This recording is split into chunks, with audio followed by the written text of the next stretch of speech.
Welcome to Hooper's Radar. In today's video, we'll be discussing the interesting situation of the Nets and how they secretly got better and are still a respectable contender. Just before we get into the video though, I want to thank those who participated in commenting a hot take on my Twitter post. 5 of those takes will be used in my upcoming NBA Hot Takes Episode 1 video. There will be more opportunities to get your takes in my video as I get that series going.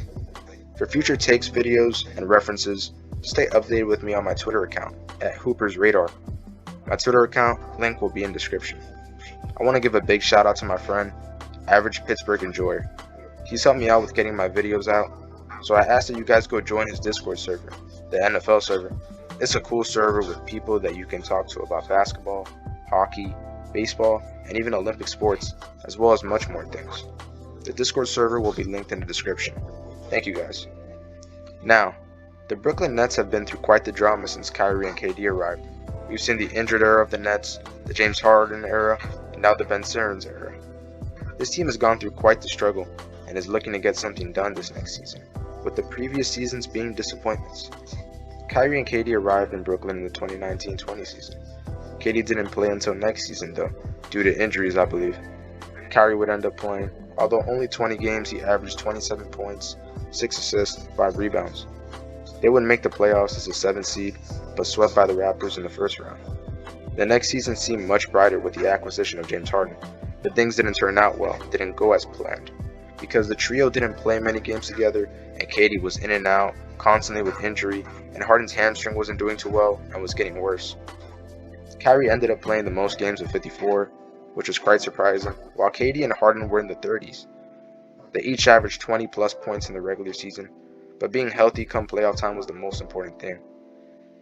They would meet up against the Celtics in the first round and would lose to the Bucks 4-3 in the second round in that hectic Game 7 where Kevin's big foot touched the line. They were also close to a conference finals in which KD was carrying hard because Kyrie got injured in the first round and Harden was in and out for the second round because of his hamstring. KD averaged 35 points, 10 rebounds, and 5 assists in this series, shooting 50% from the field. An absolute beast. 48 points in Game 7 and 49 points in Game 5. A true testament to the beast that he is. Once again though, they fell short. Things would get crazy this next 2021-22 season, with Kyrie not wanting to get vaccinated and not playing majority of the season because of the mandate. Harden eventually got frustrated with what seemed to be Kyrie's situation, and how the team wasn't performing well either. He would request a trade and end up on the 76ers, with Ben Simmons coming back in return. Things didn't look great from here on out, especially because when Ben got traded, he didn't end up playing at all. Even after he went through his conditioning, he still didn't play. They would meet the 2-seed Celtics in the first round, and as most of us know now, get swept in a series where KD and Kyrie couldn't seem to do much, and the Celtics defense overwhelmed them. KD and Kyrie got shut down. The only exception was Game 1 though, where Kyrie was going off. He was going bonkers. The question for the Nets after was, what now? KD and Kyrie requested a trade this offseason, but after very difficult asking prices for both the stars, which led to none of them being traded because teams didn't want to give up so much, KD would agree to come back another season and play with Ben and Kyrie. They would agree to at least give it one more try. That leaves us where we are now. Assuming that for no unpredictable reasons, Ben, KD, and Kyrie are healthy and play this season, this could be a scary team. Along with the return of some sharpshooters like Patty Mills, Joe Harris, and Seth Curry, an unexpected acquisition of scoring forward TJ Warren, this could be a scary team if all things go right. Such an underrated offseason. This is perhaps the deepest the Nets have been since the 2019-20 season, where they had Karis LeVert, Jarrett Allen, Spencer Dinwiddie, Taurean Prince, and others. The Nets also brought in a good defensive forward in Royce O'Neal and still have Claxton.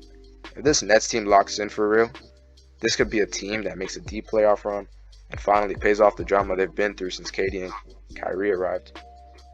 They have a top 5 defender who can guard all positions in Ben, and have a top 5 player in the league who's a certified bucket in KD.